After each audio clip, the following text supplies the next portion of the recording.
There are over 10,000 pasta videos on YouTube. I myself have probably added at least 20, but none of them explain the 6 fundamentals that every great pasta chef uses every time they make pasta. And this is the framework that I wish I had when I first started learning, because it explains the big picture of what makes great pasta great. Now, is this single video gonna turn you into, say, Luciano Monasilio or any of the great chefs on the Italia Squisita channel? No, you're still gonna need years of experience and learning to get to that level, but that's not the goal. My goal with this video is to teach you how to think like those great chefs, because that's when you'll experience exponential learning and rapidly improve your pasta skills. So we'll look at some case studies of classics like carbonara, aglio e olio, and a red sauce, but to prove that these can be used for any pasta dish you happen to be making, I'm gonna show you how to apply each principle to a pasta made with just a jarred sauce and transform it into something truly delicious. So let's break it down. Number 1, layering salt. Salt is probably the #1 reason why your pasta dishes at home seem to fall flat compared to what you get at your favorite pasta joint, but just dumping a salt shaker's worth of salt on your pasta is not going to save it. What matters is how we add salt and when we layer it. And for any pasta dish, there are typically 3 areas we need to think about when layering in the salt. This is 1, the sauce, which coats the pasta. 2nd, the pasta itself, which is done by salting the water. And then garnishes like fresh grated parm or rendered guanciale. Okay, so that's cool, but this may lead you to wonder, how do you learn how much to add? And this is the tricky part, because there's not one general rule that can be used for every pasta dish. We actually need to analyze the components and adjust accordingly. For example, this is what Joe Flom said when asked how much salt to use for water. Quote, "It all depends on how salty the oil, sauce, cheese, or filling might be in the final dish. If you're making cacio e pepe or a carbonara, you've got to go way lighter on the salt in the pasta water." So in short, it's not just a question of how much salt to add, but also in what form and when. Here's a short table of a bunch of different ways that salt can be added to a pasta dish. And for example, capers in a puttanesca sauce are gonna add a ton of salinity, so we probably aren't going to add much, if any, granulated salt to the sauce. Let's take a look at how the pasta's ingredients or technique can rapidly change how much, when, and what form salt is added. Let's take a look at 3 classic pasta dishes from the Essentials of Classic Italian Cooking by Marcella Hazan. This is gonna be your carbonara, aglio e olio, and a 3-ingredient tomato sauce. And each of these pasta dishes layer salt into the components in different forms, at different times, and in different amounts. For the aglio e olio, like I said, the salt is gonna be added to the pasta water in the beginning, which seasons the pasta itself, but that salty pasta water is also then used to create the sauce. For the carbonara, on the other hand, much less salt is gonna be added to the pasta water, or potentially none at all. Instead, the saltiness is primarily gonna be added through the sauce. And this is the guanciale fat that is rendered down, the Romano and Parmigiano cheeses, a little bit of that pasta water, and then lastly used as a garnish will be more of that salty guanciale or pancetta, which is used to put on top of your serving. Lastly, we have the tomato sauce. Again, salt is gonna be added to the pasta water, but granulated salt is also gonna be used in the tomato sauce in the beginning, and then a bit more to taste once it's done. And lastly, more salt will be added through a sprinkling of Parmigiano Reggiano right before serving.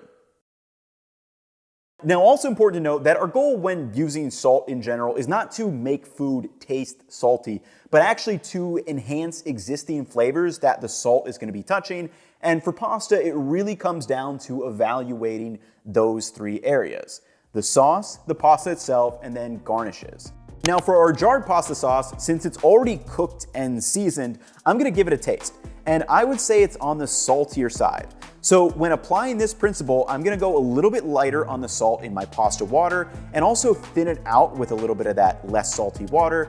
But instead of just leaving this as plain pasta, I'm actually gonna be using a sausage and Parmigiano Reggiano as a garnish over the top. And this way I've kind of balanced out my salt forms and when I'm adding it to theoretically create a more balanced dish.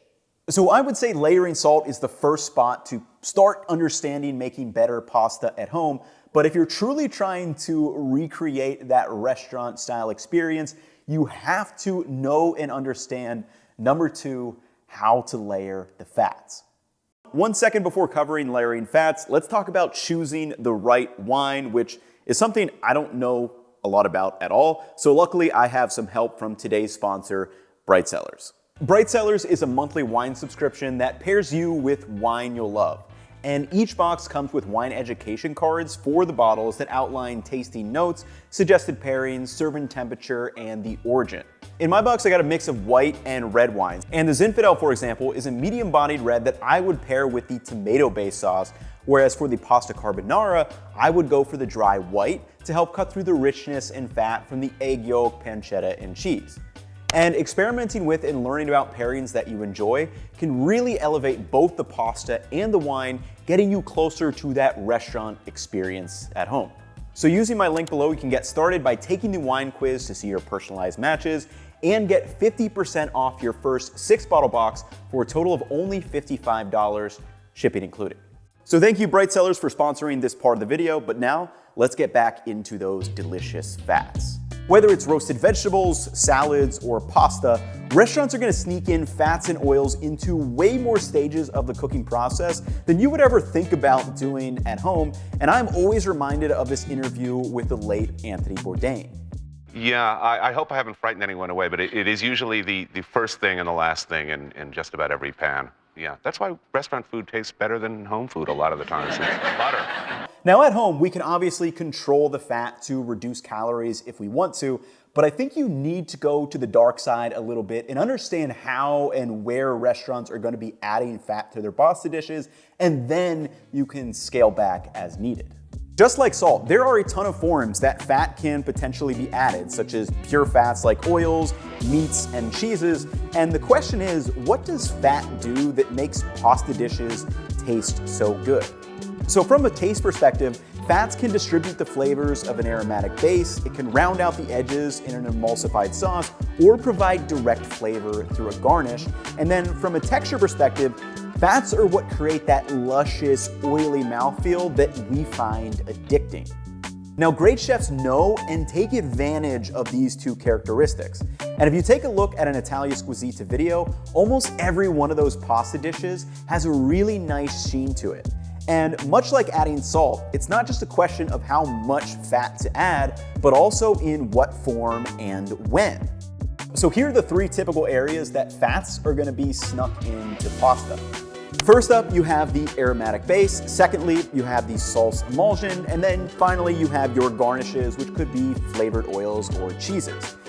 And even seemingly healthy red sauces might actually have a ton of olive oil or butter worked in.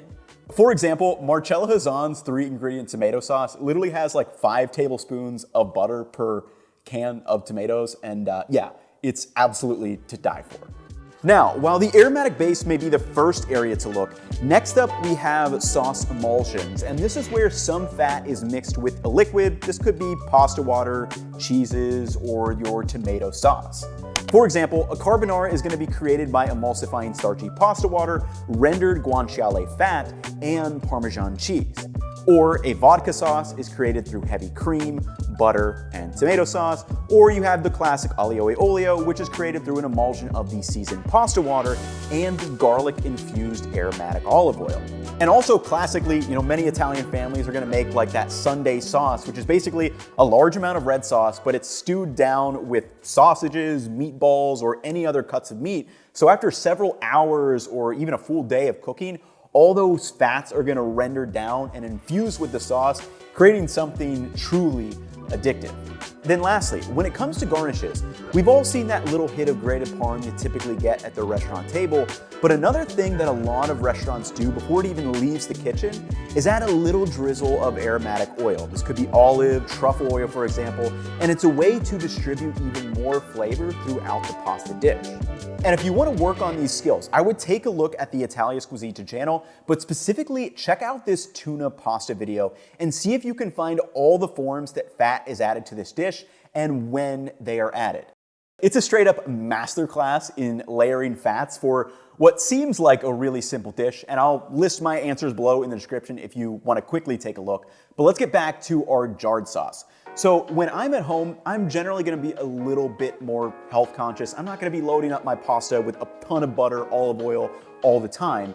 But once you learn how to layer fats, you realize that a little bit of extra fat layered in the right places actually goes a surprisingly long way.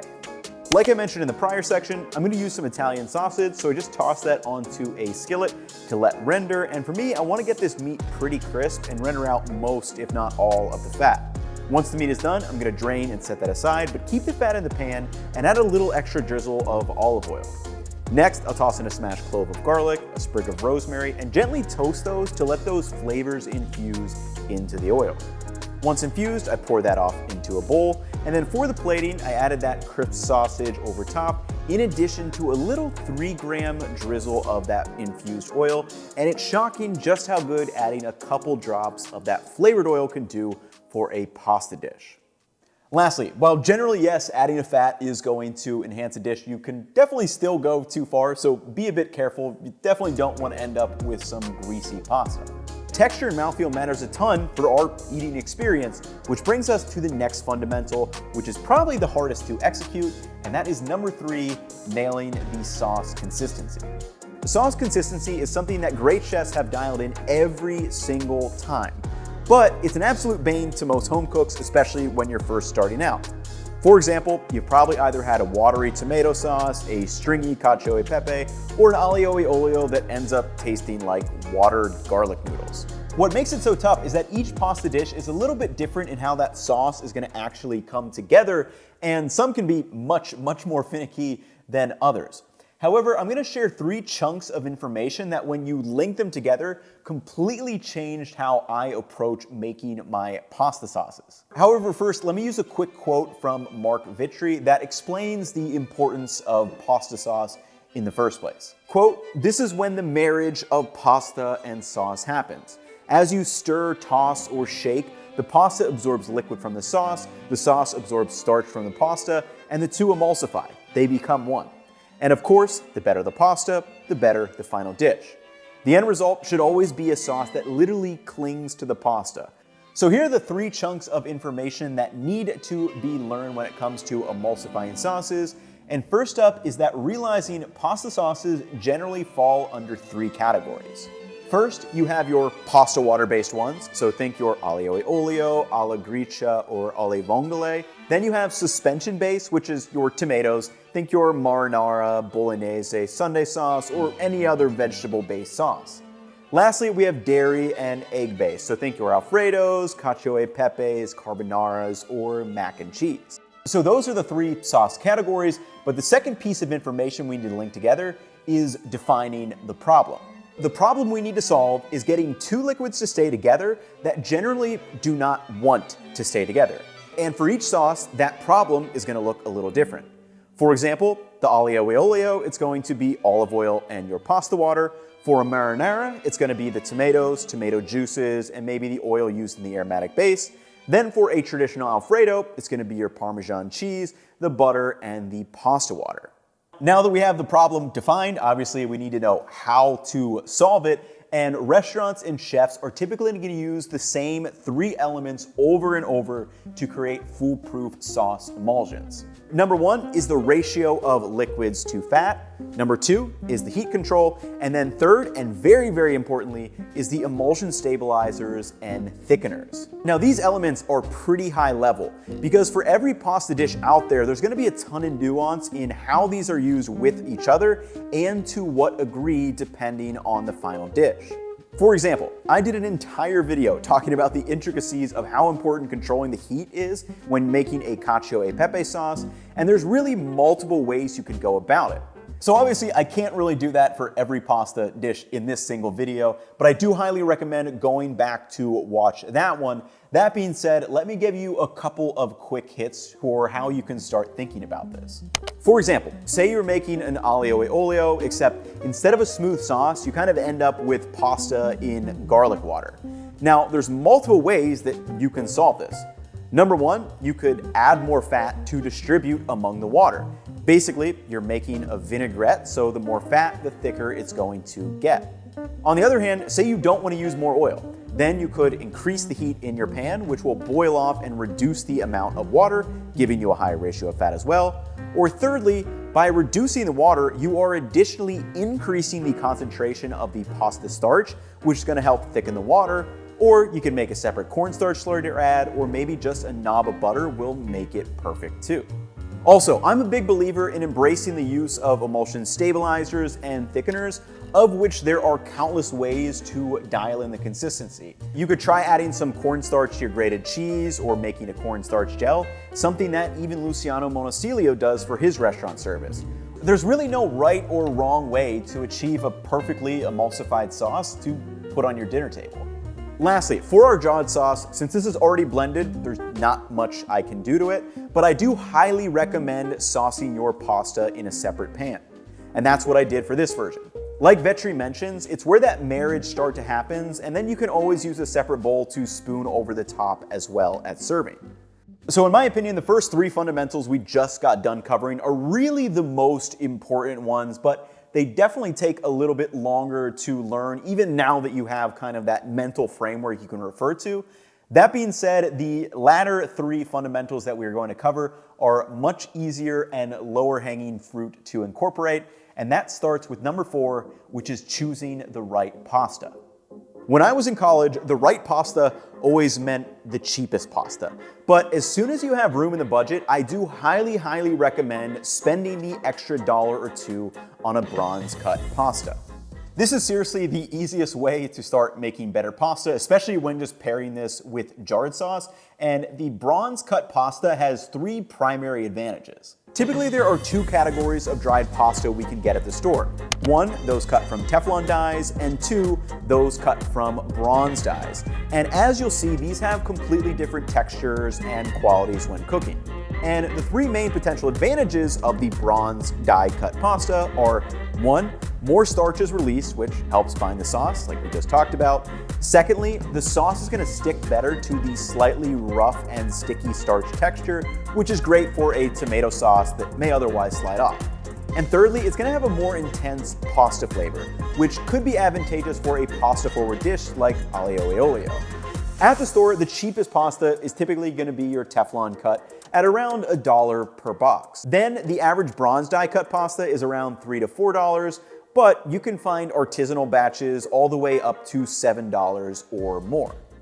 Now for most home cooks, I would say kind of the entry level bronze cut pasta is well worth it. The kind of more artisanal ones are probably a little bit of diminishing returns. That being said, I really do like just trying out different brands and finding which ones I really like. If you want to learn a little bit more about this topic, I have an additional video on it, and additionally my friend Alex has done a deep dive into pasta shapes, as well as ranking some specific brands that maybe you can try out too. Lastly, you may be wondering, why am I not talking about fresh pasta? Remember, my goal is to quickly speed up your thinking and baseline knowledge, and fresh pasta probably deserves its own video. And for me, it's definitely in kind of that latter 20 to 30% of important knowledge to learn. However, if you do want to start getting into fresh pasta, I would highly recommend Mark Vitri's book, Mastering Pasta. All right, 2 more fundamentals to go. And as you may guess, our pasta matters, so obviously this is going to extend to our ingredient quality as well. This one's simple. The better ingredients you can find or get access to, the better your dish will likely taste. And when it comes to pasta, these are the typical areas that you want to pay attention to. First are your sauce components. Think your tomatoes, your cheeses, your cream. Then your added meats and vegetables, your herbs and aromatics, and lastly, the garnishes. So what I would do is just take a look at the ingredient list of the pasta you happen to be making and figure out what are the big areas to focus on and figure out if there is going to be a big difference in the ingredient quality. For example, I'm in the middle of filming a whole other video deep dive into finding the best canned tomato. And spoiler, all canned tomatoes are not the same. This is one you're probably going to want to subscribe for if you're not yet. Additionally, I've done videos about the quality of olive oils, and another huge upgrade that restaurants use all the time is using real Parmigiano Reggiano or Pecorino Romano. It's gonna be the gold standard at restaurants and will help you recreate that experience at home. And another big one when it comes to pasta is using dried herbs versus fresh ones. Here's a little table that goes over some of the common ones that are best used fresh versus some that work quite well dried. And I'll also link another video I did about how to best utilize fresh basil. And all of this stuff is gonna affect the dish to some degree, and that's part of the practical experience you'll need to learn as you progress in your pasta journey. Now we have the sixth and final tip, and this is how to actually plate your dish. This is something many of us often overlook at home, but it's something that restaurants nail every time. Take a look at these two pasta dishes. There is no doubt that one of them looks more enticing than the other. However, it is important to note that plating isn't just about fooling yourself into thinking something tastes good because it looks good. If you haven't done the prior 5 fundamentals, it doesn't really matter how it looks. I'll be straight up, when I'm at home, I don't bother too much about plating. 1, just because I'm lazy, and 2, I'm not great at it. However, let me point out a couple of quick little things that you can implement just to make your pasta look a little bit nicer. So when it comes to the serving vessel, using a large shallow plate or bowl to plate the pasta creates some negative space and makes the food act as a centerpiece when compared to just being dumped into a cereal bowl. When it comes to saucing and shaping, it depends on the pasta shape, but a classic move for spaghetti is to add height by using the twirl trick rather than just laying it out flat. Lastly, garnishes are not to be overlooked. Even a light snowing of parm with a basil leaf is a way to entice our eyes, and adding a little guanciale or crisp sausage as a topping ensures those aren't all lost to the bottom of the plate while we're eating. In conclusion, hopefully you all can see the importance of all 6 of these fundamentals and really consider how to use this as like a mental framework when you're making pasta. Because I promise you, once you start to think like these great pasta chefs, you'll be able to explode your pasta making skills faster than you originally thought. If you enjoyed this type of video, let me know down in the comments below. I would love to do another one covering like another group category of foods. I find them really fun and invigorating. But that will wrap it up for me in this one. I'll drop some pasta recipes below if you guys want to try some, and I will catch you all in the next one. Peace, y'all.